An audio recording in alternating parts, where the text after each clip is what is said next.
Cashflow Diary Podcast, episode 335. Welcome to yet another exciting episode of the Cashflow Diary Podcast, the podcast that teaches you insider tips, tactics, and strategies for creating leverage streams of cash flow into your life. Learn from top-performing entrepreneurs, business owners, investors, and thought leaders from across the globe as they share their secrets to success. Like what you learn on this and other Cashflow Diary podcast episodes? Go to learninvestingnow.com and sign up to receive powerful tips and information that will help you succeed as an entrepreneur and investor.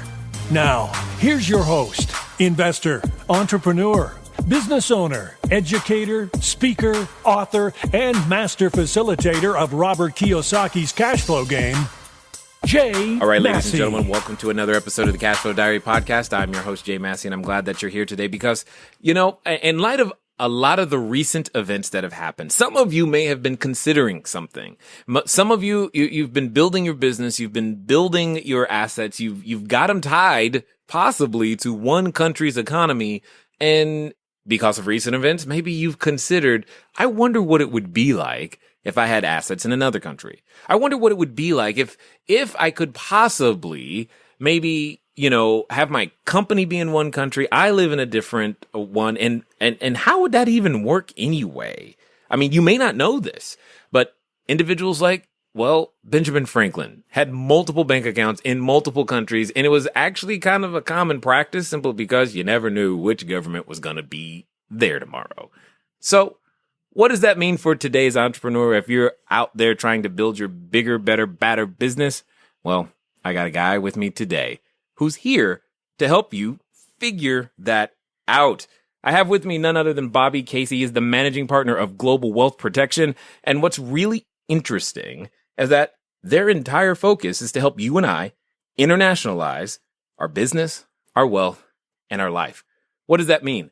That means, how do I make all of these things and structures work if I want to actually live somewhere other than maybe my native country, or work somewhere other than my native country, or maybe if I want to do that across the entire globe, how do I still function in a day-to-day environment while minimizing taxes as well as asset protection? He's been doing it a while, and what's really important is that you're going to need to take lots of notes. So help me welcome none other than Bobby Casey. Bobby, you there?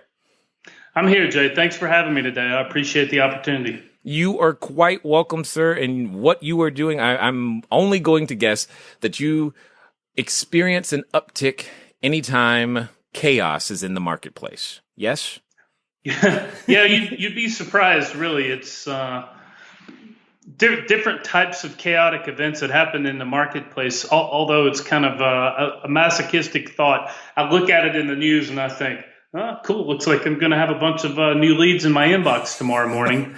You know, and then it is what it is, right? So, I get it 100%. Now, this being your first time here, I want to ask you the same question I tend to ask everybody when they're here the first time. Are you ready? I'm ready. All right. I tend to look at today's entrepreneurs a lot like yesterday's superheroes. So, you know, Batman, Robin, Wonder Woman, you know, Black Widow, whatever. You get the idea, because I think entrepreneurs and superheroes have a ton of things in common. For example, occasionally we entrepreneurs, we wake up and we think we're wearing a cape and tights and we're flying around and saving people in various ways with our products and services. But also, like superheroes, entrepreneurs have a beginning. I mean, think about it. Peter Parker, before he was Spider-Man, all he was trying to do is just a college student and trying to scrape by taking some photos. He was just trying to make it happen, whatever it was at the time.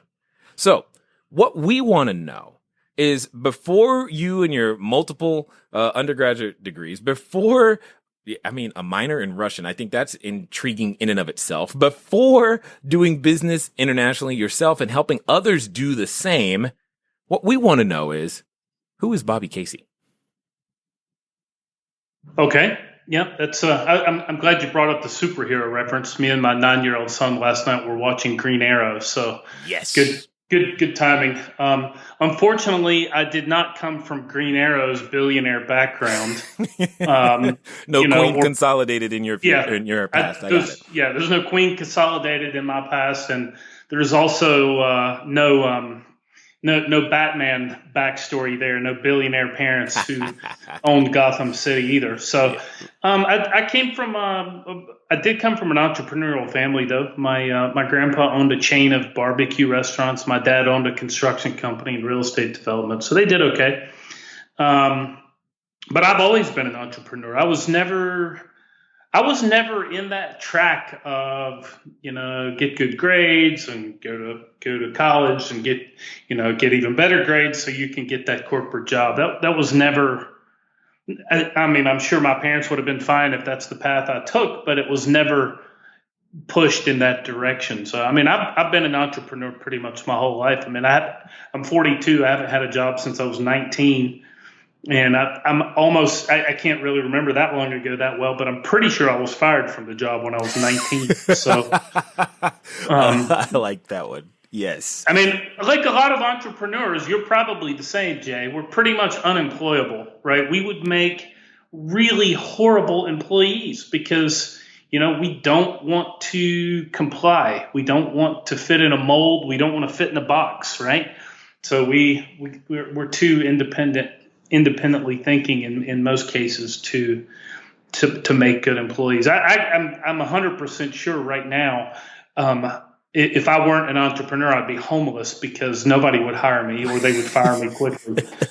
So, but as far as backstory, I like I said, I've always been an entrepreneur. I remember, mowing yards and doing that kind of thing as a teen. My first real business I started when I was 21, believe it or not. I was assembling bicycles for Walmart, and that business did fairly well. Kind of a weird backstory, but anyway, I ended up getting a vendor account with Walmart as a service vendor, assembling bicycles for Walmart stores, and I was 21 when I started that.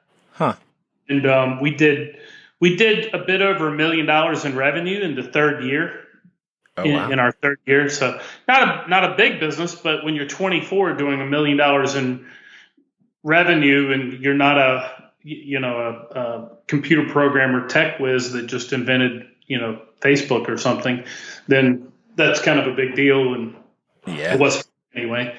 And that business did fairly well over the years. I bought a couple of my competitors in that marketplace. We ended up becoming more of an installation company. We have like a national contract with Sears. If you would have bought a pool table at Sears and, when you go to the checkout counter and they say, would you like that installed in your home for you? Right. There was about a 70% chance it was one of my installers that would have come to your house years ago.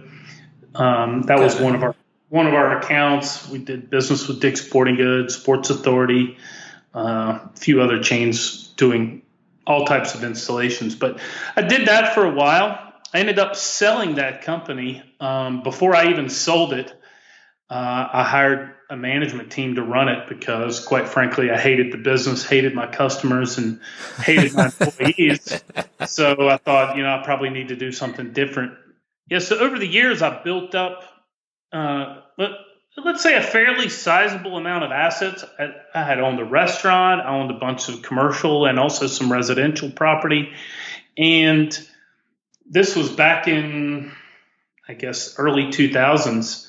And I thought, I'm kind of exposed. I'm exposed from a litigation standpoint. I'm also paying an insane amount of money in taxes. And, to rewind a little bit, my dad, coming from an accounting background, but running a construction and a real estate development business, our kind of dinner time talks were about company structure and tax planning and tax minimization and those sorts of things. These are the kind of talks we had when I was 15 years old at dinner, and that stuff intrigued me. So in my own business, I started thinking, like I owned all these properties in my own name. I owned a restaurant. I owned this other business. Think about doing some things.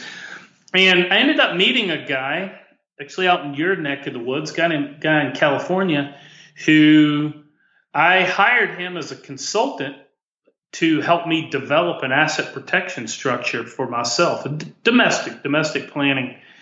because at that time I wasn't really that involved in any type of international stuff. But I hired this guy, and I was incredibly intrigued by the business, the problem solving aspect of the business. And we became friends, and just getting to know him and understanding who his customers were became incredibly interesting to me.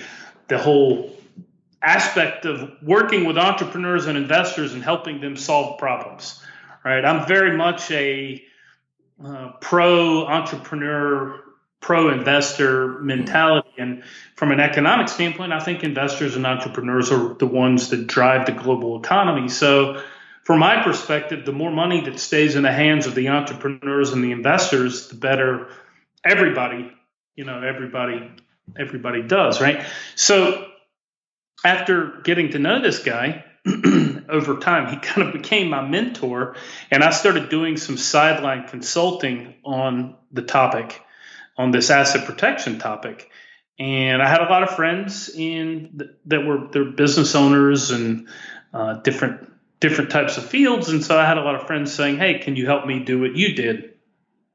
And so that's kind of how it got started. And, that was me first poking my head down the rabbit hole, so to speak. And, after that, I got heavily, I started doing a lot of international travel with my mentor. We started looking at some different offshore structures and different types of things like that. And, at this point, I've owned companies in, I think, 6 or 7 different countries. I think I've traveled to 70 or 80 countries at this point. I've lived in half a dozen different countries. So I'm definitely living the example, so to speak, on internationalizing your business, your wealth, and your life. Indeed. I can imagine that your passport is well used. Yeah, I always have to renew my passport with the double pages. I have to renew it before it expires because I do eat up the pages rather. That's awesome. Okay, so I've got a question though. You have a lot of not what I would consider to be non-traditional things, or I think a lot of people would consider to be non-traditional things, but yet you have 2 undergraduate degrees? Was that just for fun? I have two undergraduate degrees and 1 master's. And if I ever get around to writing my thesis statement, I'll have my law degree as well. Okay. So this is a hobby, what you do in your spare time? I mean, I find that interesting. Believe it or not, kind of. Yeah. Okay. Yeah. Okay. I'm a huge believer in education. Sure. Now, honestly, I can't say I'm a huge believer in formal education, although I do recognize I sound like a hypocrite there. But I'm not a huge believer in formal education for the wrong reasons, let's say. I'm not a huge believer in the 18-year-old kid getting out of school and going for a liberal arts degree because his parents made him and he's just lazy and decides to take the easiest path to a bachelor's degree. But if you've got some life experiences, maybe you're 22, 24, 25, whatever, and you say, I'm really interested in, I don't know, economics, and you go back and get an economics degree. If you're doing it because it's interesting to you, I believe in that, if that makes sense. I mean, I'm a huge reader too. I probably read, 3-4 books a month. So I'm a big believer in all types of education done for the right reasons. Got it. If that makes sense. Yeah, well, it does. It just struck me as odd because normally there's absolutely nothing to do with that formal side. But and that's why I said, is it a hobby? Because that's the only thing that's the only kind of rationale that could make sense. I'm like, maybe he just has a genuine interest in these things, and therefore that's what he does with his free time, which, okay, in that sense, it makes sense. And I get it. I totally get it. Now, I guess my question would be though, as you've had time to evolve, all the way from, assembling bicycles and installing pool tables and all of these things, you've evolved into understanding very, very clearly why it would be advantageous for someone to either hold assets, have a business, etc., in multiple different jurisdictions and countries.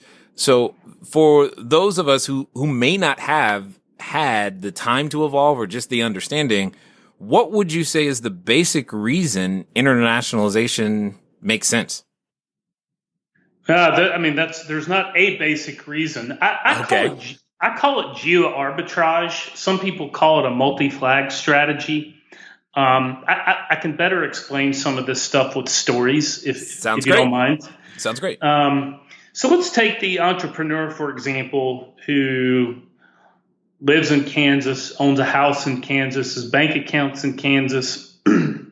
Maybe he's got some rental properties in Kansas and family, everything. He's very geocentric to, let's say, Kansas City, for example, right? Okay. He doesn't have any diversification outside of that geography. Now he might be, let's say he has a plumbing business and he's got 7 or 8 rental houses as a side. So he's diversified a bit economically. Maybe he's got a stock portfolio invested in S&P 500 index funds or something. He's diversified a little bit in that way, but there's some other issues there. One, all of his assets are tied up in U.S. dollar denominated assets. So you're very heavily relying on the rise and fall of the U.S. dollar, which over the past couple of years would have been great. But we all know,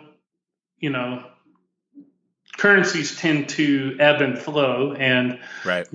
Ultimately, if you look back at the U.S. dollar in general, over the past 100 years, it's lost an enormous amount of value. It ebbs and flows down.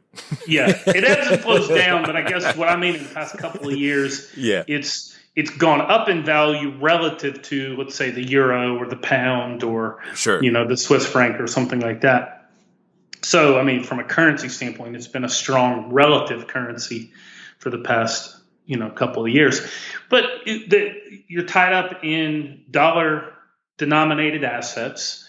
Maybe you've got all your rental properties in Kansas. Well, you're exposed geographically to one. What if you're, I don't know enough about Kansas City. It's just an example, but let's say some big factory that employs 10,000 people goes out of business, and all of a sudden now you lose half your tenants. Right. The local economy itself collapses. Well, that could affect your local plumbing business. It could affect your rental house business. Maybe your local bank collapses. Of course, you have FDIC insurance, but there are some problems there. I had a bank. I had some money in a bank years ago, I guess 2008 or 9, that did collapse. And yeah, I got my money back out, but it took them like 6 months before I ever saw the money. If you had all your money tied up in one bank and that bank collapses and you can't touch your cash for 6 months, well, it's kind of hard to pay rent and buy macaroni and cheese if you can't touch your money, right? And I do like macaroni and cheese, by the way. Well, then you, my friend, need to consider a diversification strategy. Exactly, because I got to protect my right to have macaroni and cheese. I totally understand. Totally understood. Yes. Okay. What are some of the other reasons that people come to you and say, you know what, is it anything? Let me say this differently, because it's easy to I think to take the position of, if you are afraid of this happening, then you should be internationalizing. Are there any reasons that are not fear-based that go, yeah, internationalization is what I want to do? Okay, Jeff, I think I got your question here. So in my last example, it's more of a fear-based example of the guy in Kansas who is tied to his U.S. dollar-based assets, and he's tied to that local economy and needs to think about diversification.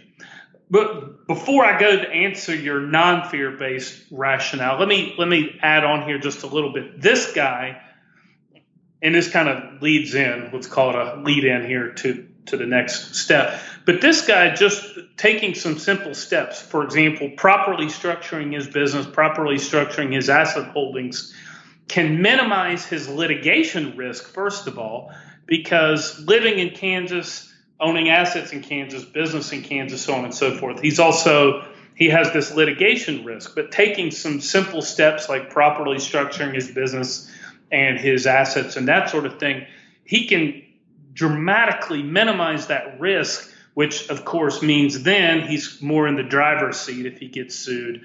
And, we always have these slip and fall type examples, people suing you for getting hurt on their property, that sort of thing. These are things you really need to consider, but also just by the simple fact of diversifying geographically, he can take advantage of other opportunities as well. So right now I'm focusing strictly on a financial or an investment perspective, but somebody like this guy in Kansas, he could say, you know what, maybe I need to think about,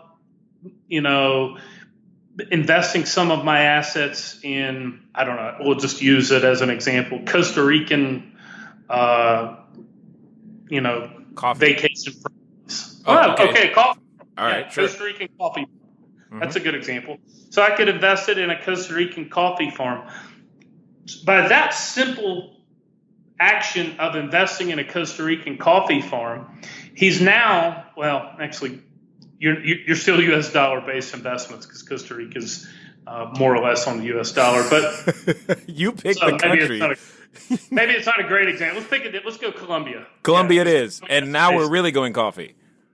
Now we're definitely going coffee. I've had a few clients that have coffee farms in Colombia, actually.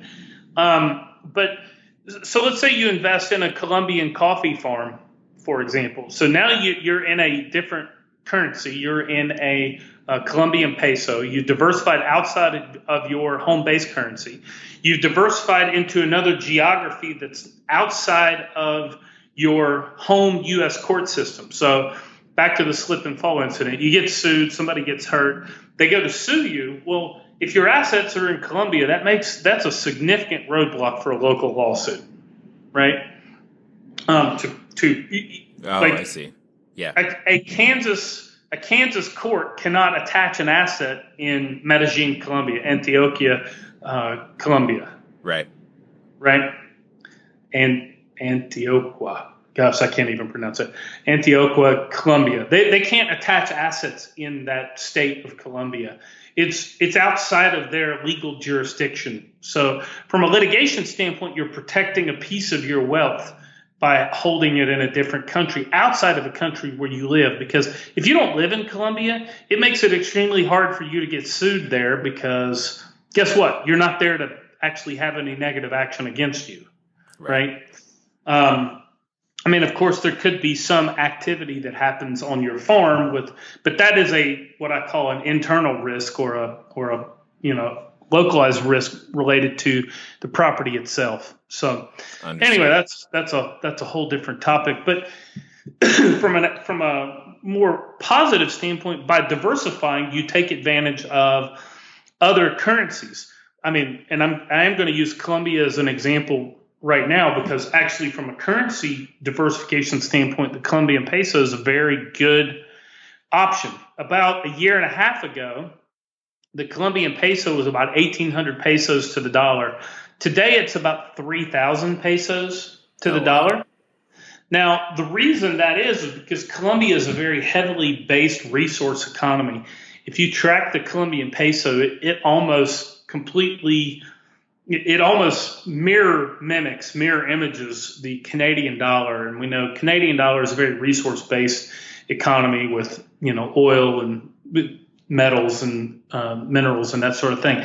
So the Colombian peso very much mimics the Canadian dollar because Colombia is also a very heavily resource-based economy. Believe it or not, one of the biggest exports from Colombia is oil.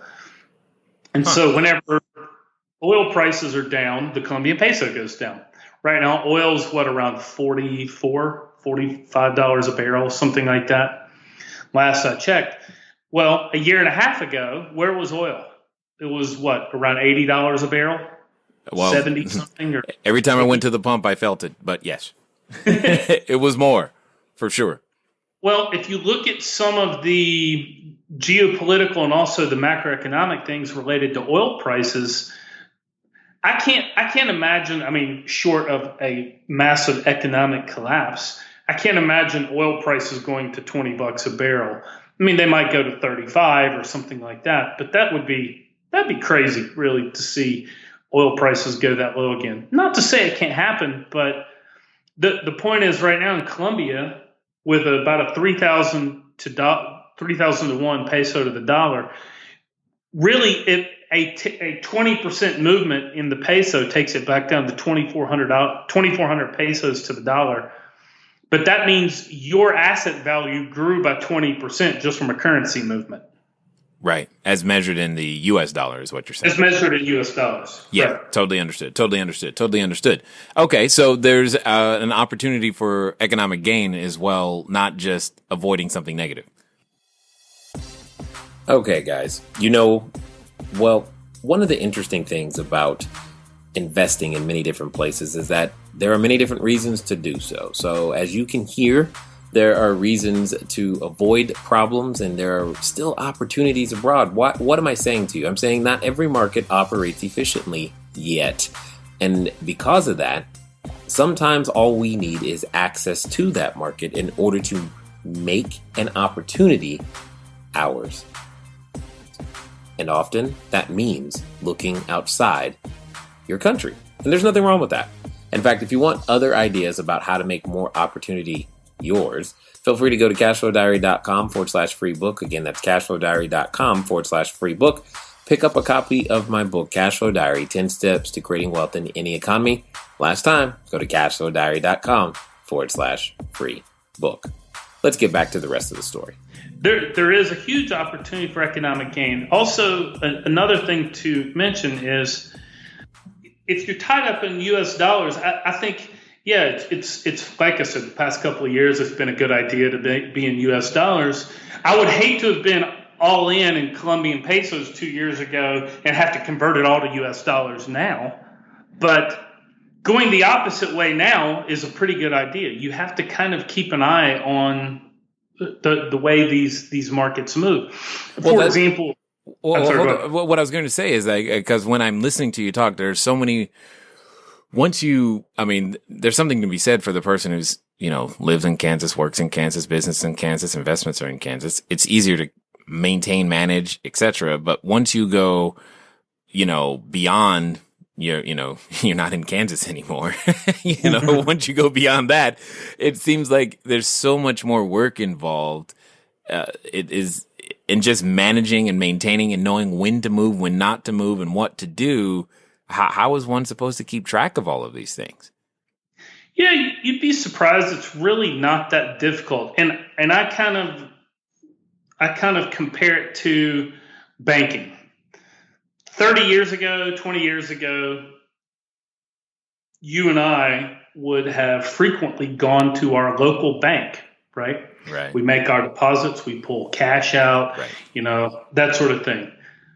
When's the last time you went to a local bank? I try not to go. I do my best. But you never go to a bank.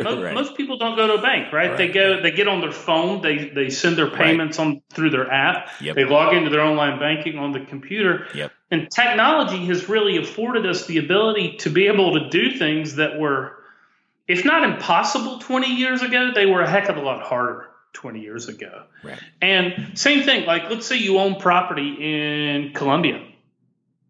There's property managers. I mean, same thing. If you lived in California and you happen to have property in Nevada, are you managing it yourself? Not likely. I hope not. You probably have property managers anyway, don't you? Yeah. So you're basically, what you're getting at is that there's systems because of technology today. You're saying doing this type of work is simpler. It's not impossible. It's not without effort, but it's still simpler than it would have been, say, in Benjamin Franklin's time when he was doing it. Well, yeah, for sure. But actually, what I'm saying is doing these things is actually no more difficult than being geocentric in Kansas City. Oh, okay. So you're going one step further. You're saying you're doing the same amount of effort we're already expending is what's required. We could just have more benefits to accrue to ourselves if we would just take some time to understand some of the benefits of internationalizing our business, wealth, and life. Setting some of these things up in advance takes work, energy, effort, money, whatever. It takes some effort to get it done. But once you have it set up in place, it requires no more effort than it does to sit on your couch in Kansas City and get on your laptop. Well, but what about, and now I'm playing devil's advocate for those listening, what about the idea of, because there's something to be said. If I want to go get some money, I can go down to the bank. How is it that simple? I mean, if my bank's we've been picking on Colombia, but if my bank's in Colombia, is it as still that simple just to go to the ATM and get money? You can just stick your Bank of Colombia bank card in your local Wells Fargo ATM machine and punch the number, however much money you want to pull out. It's going to spit the money out. Okay. Yeah, no problem. Then this leads to what would be the obvious question. Why aren't more Americans or individuals internationalized then? What is the hurdle that keeps us from doing these things? And what is it that global wealth protection can do to help us overcome this hurdle? Because I'm hearing benefits, but I'm beginning to understand, like, well, then why isn't it? What's the hurdle? Why is it not happening more? Jay, why do most Americans work a 9-to-5 job? I'm still trying to figure that one out. Other than, but that's what they were told to do. Exactly. So it's all a matter of perception versus reality, right? There's all kinds of huge benefits. Now we can take this a step further if you want as well. By all means. On the internationalization strategy. For example, let's say you actually don't want to live in Kansas anymore. Now you say, you know what? I really want to live in Colombia. We're going to keep picking on Colombia. Okay, let's switch to Belize. I would rather live in Belize now. Now we're moving to Belize. Okay. Have you been to Belize and Colombia? I've been to... Because I used to live in Belize. There's no way I would live in Belize over Colombia, but we can run with it. Okay, well, I've been to Ambergris Keys, but I didn't spend a lot of time on the mainland in Belize. But yeah, no, I have not been to Colombia. But I'm listening. She's like, there's no comparison. You don't understand. Colombia's where to go. I'm just trying to. I don't want anyone to think like we're picking on Belize for any particular reason, and I want them to see that it doesn't really matter the country that we're choosing. I actually have an office in Ambergris Key. It's funny you say that, but okay. I've been there. That's where I used to live for a while too. But so Ambergris Key is nice for like holiday. I couldn't imagine wanting to live there. But anyway, so okay, we can pick Belize. Let's say you want to live in Belize. You want to live in Ambergris Key. You want to, go to the same 3 bars every week over and over and over again. Yes, it's small. Yes, it is small. You got that right. Hey, but they got 4G Wi-Fi. That's all that matters now. They do have 4G on the island. Belize Telecom has 4G on the island now. So let's say you want to live in Belize. Okay? Yes. You go there. It's relatively easy to get residency in Belize, especially if you own property. But It's actually not that difficult if you just rent an apartment or a condo or something there also. But it's relatively easy to get residency there. So now, as an American living in Belize with residence status in Belize, you can claim in the U.S. what's called the foreign earned income exclusion. And as a bona fide, so there's 2 ways to qualify for the foreign earned income exclusion. You either have to be physically out of the U.S. 330 days in a 12-month period, and that can be prorated based on when you leave for the first time. Or the second option is you become a bona fide resident of another country. So in this case, you're becoming a bona fide resident of Belize. As an American, there are actually 2 ways to qualify for the foreign earned income exclusion. The first way to qualify is what they call the physical presence test. You got to physically be outside of the U.S. 330 days in a 12-month rolling period, and that's proratable depending on when you leave the country for the first time. The second way to qualify for the foreign earned income exclusion is to become a bona fide resident of that foreign country. So in this example, it's really easy to get residency in Belize once you get your residence card and you become an actual bona fide resident in Belize. Then you can qualify under what's called the physical presence test. That physical presence test, actually, you get a lot more leeway on how much time you can be in the U.S. because from a tax base or a tax home standpoint, Belize has now claimed you as, a tax resident. So the U.S. kind of somewhat relinquishes control over your tax status. Now, what that gets you, that foreign earned income exclusion, what that actually buys you or gets you is your first 100,000 approximately. It goes up a little bit every year by a few $100, but for 2015, I think it was just like 101,000. But it gets you $100,000 in tax-free earned income. Plus, if you structure your business properly, you can get about a $50,000 housing allowance tax-free. So essentially what that means, if you have your company pay you a, quote, salary of $100 plus a $50,000 housing allowance, you can earn that money tax-free as a resident in Belize. Now, there's a couple of side benefits that nobody really talks about, but you need to properly structure your business so that your income actually is derived from a non-U.S. corporation. We do most of all offshore companies for our clients in Anguilla. So, for example, if you had an Anguilla company that's where your, quote, paycheck came from, you actually would also avoid having to pay any self-employment tax. So that's the 15.3% on your first $118,000 in salary. So that's about $18,000 in self-employment tax you could avoid. And I just had this conversation with somebody else this morning, so kind of fresh on my mind. But also, if you are an expat taking advantage of the foreign earned income exclusion, you're also exempt from the Affordable Care Act. So you don't actually have to pay these exorbitant insurance premiums, and you don't have to pay these exorbitant insurance premiums, and you don't have to pay that. What's the fine now or the penalty? It's like something like $2,500, I think. On its way to a firstborn child, but yeah, got it. Totally understood. Yeah, exactly. You are way too close there, but I'll give you, and this will blow your mind. So I live in Europe. This is my primary home.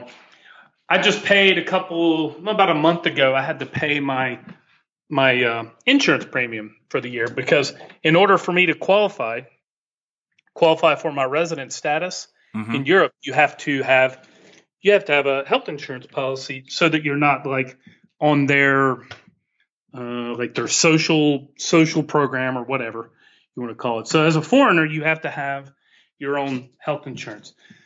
So I'd pay for the minimum health insurance plan that's required for me to live there. And it's a high deductible healthcare plan. It's something like somewhere around, I think it's a 10 or a 12,000 euro deductible. I pay out of pocket everything on that up to that point, but anything over that, they cover everything. You want to take a guess how much I pay for health insurance? Oh, man. How many people? Just you? Just me. $100. That'd be overpriced. I actually pay 38 euros per year. Okay. I was trying to be ridiculous, but thank you for making your even point. More ridiculous. Thank you for making your point. Okay. So just those things, if you think about it like that. So hypothetically speaking, you make $150,000 a year right off the bat. You're saving. Let's say you're at a 30% tax bracket, right? So 30% of 150 is 45,000 plus 18,000 in self-employment tax. Add in your $2,000 penalty for not paying for health insurance in the U.S. Here, 65,000 in tax. So just by becoming a foreign resident, wow, you save 65,000 a year in this kind of simplified example. Got it. Okay, so then here's where we are. I mean, because there's a lot of things it sounds like there are a lot of pieces to this puzzle that only make sense by working them together. And I think it would be an almost insurmountable task for the average person to try to actually even try to do this on their own. So I'm just going to flat out ask, what's going to be the best way for those of us listening to go, you know what? I need to hang out with Bobby a little bit, maybe, get some material so that it can get me started and sit down and talk to you guys. Okay. So we offer a lot of different things for our clients. I mean, it kind of depends on what stage you are in your own process. So if you go to our website, globalwealthprotection.com, you can just subscribe to our free newsletter. You can get our articles. We put out a couple pieces of content every week. That would be one thing, just to kind of stick your toe in the water and just kind of get a feel for how we function, how we operate. You can subscribe to our newsletter on the right-hand side there. For our clients that are actually serious about internationalizing their business, their wealth, and their life, we have a membership program. It's gwpinsiders.com, and members have access to all of our content. We have some articles, webinars, some video presentations, and different topics. Where to get second passports, the best second citizenship opportunities in the world, residency in different countries. I've got one coming out, actually, residency and investment opportunities in Colombia. I've also got something coming out about residency opportunities and investments in Georgia, the country, not the state. Yes. And so those types of things, but members also get free consultations, which is very valuable because we can sit down on the phone and discuss step by step your situation, because it is a very personalized approach. I mean, no two people have the same type situation. This is not like one of these info products to teach you how to create Facebook ads, right? I mean, it's a very personalized project for each individual person. And so members get free consultations and also discounts on other services like registering companies.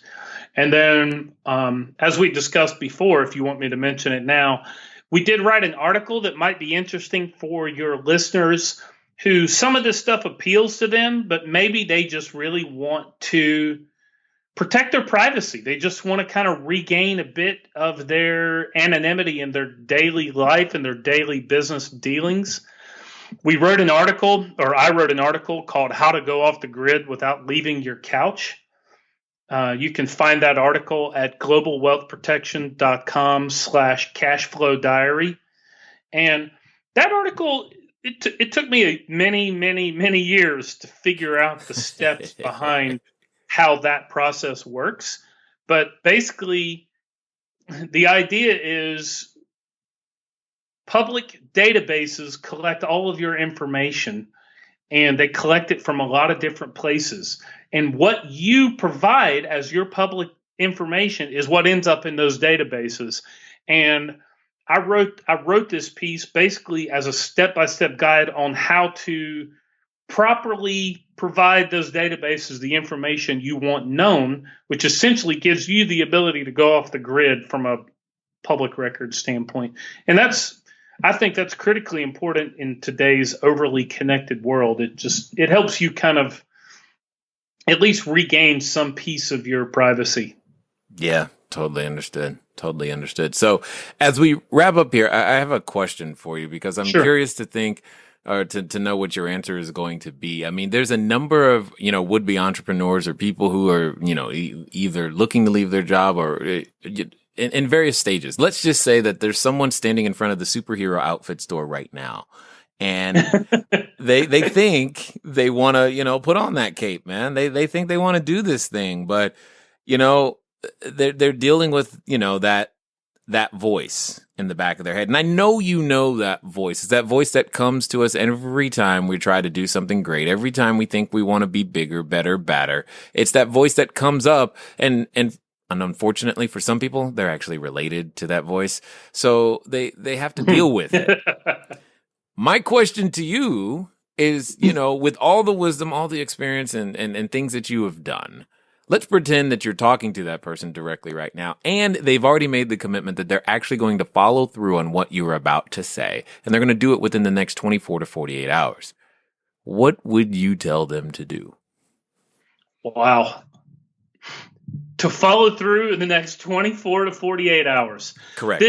The only thing I can really say to that is make the decision to really do something for yourself. If you're a 9-to-5 kind of person, and this has been your whole life, you were raised in that model, go to school, get the education, get the job, I would tell that person, make a decision now to start your own business of some kind. I don't care what it is. I don't care if it's selling your favorite local bar of soap on Amazon, right? Your local handmade grandma's bars of handmade soap on Amazon.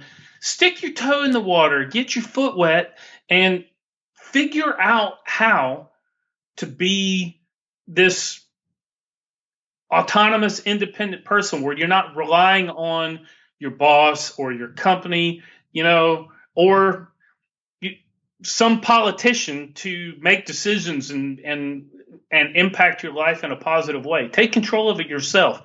If you're that 9-to-5er, do something about it. Don't go back to work tomorrow and say, "Oh, that sounds cool. Yeah, maybe I'll do something about it one day." If you aren't so entrepreneurial in that mindset, then I would say the next alternative, and I don't necessarily say one's any better than the other. I think people should be doing both. But the other alternative would be to start investing in something that produces cash flow. I'm a huge believer in, and I know this is like your whole show concept, your whole business concept, but I'm a huge believer in cash flow producing assets. I used to be heavily involved in the stock market. I went deep into the stock market in 2008 and 9 at the crash of the market, but I'm completely out now. I don't want anything to do with the stock market now. I mean, don't like, if you're sitting there listening, I'm going to take action today. God, I really don't feel like selling grandma's soap on Amazon. That's just not me to go out there and build a business. Fine. It's not you. Go buy a rental house. Go find a fourplex or a duplex and start building an investment portfolio like that way. I got a nephew. He's 31 years old. He's, over the past few years, he's just slowly built duplexes. He has 8 duplexes now, 16 units. He's 31 years old with 16 units that are 100% rented. Once he pays off his mortgages, that's his, as he calls it, that's his personalized 401k plan. Right. So, taking action is critically important. So now that I have thought through that process, if I really had to give you the one thing I would do in the next 24 hours, I think you'll appreciate this. Now that because you kind of threw this on me and I didn't know that was coming. So good. Let me tell you, the one thing I would do right now, literally not in the next 24 hours, I would do it in the next 20 minutes. Okay. Is I would walk over to the wall.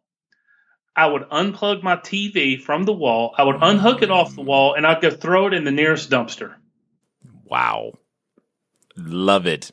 And that's something that they can do. Because the TV eats your freaking time. Wow. It is a huge consumer of time. Even if you're going to come home at work at 6:00 and not take action on your business, guess what? Books or playing with your kids or going on a walk, or exercising for half hour or an hour. But the worst thing in the world you can do is drop on the couch and press the on button, right? So. Got it. Totally. I love it. And I definitely appreciate you being raw, real, and just saying exactly what you're thinking, because that's what it's going to take that's what it took to wake me up. That is people willing to say those types of things. And what's really awesome is that you're out there doing it. You're making what is a complicated path very simple for people. And I appreciate you taking the time to share your knowledge, insight, and wisdom here with us at the Cashflow Diary. I appreciate you having me. Thanks, man. All right, ladies and gentlemen, you know what time it is. It's time for you to move at the speed of instruction. What does that mean today? That means, well, it's time for you to actually make it happen. You've thought about doing business in other countries. You've thought about asset protection. You've thought about all of these things. And if you're like me, when he told you how much his health insurance was, you're like, dude, I got to do something. Well, do something. When? Now. Because now is all you've got, and you knew that already. Anyway, it's been fun talking to you guys today. I look forward to talking to you soon. Until next time.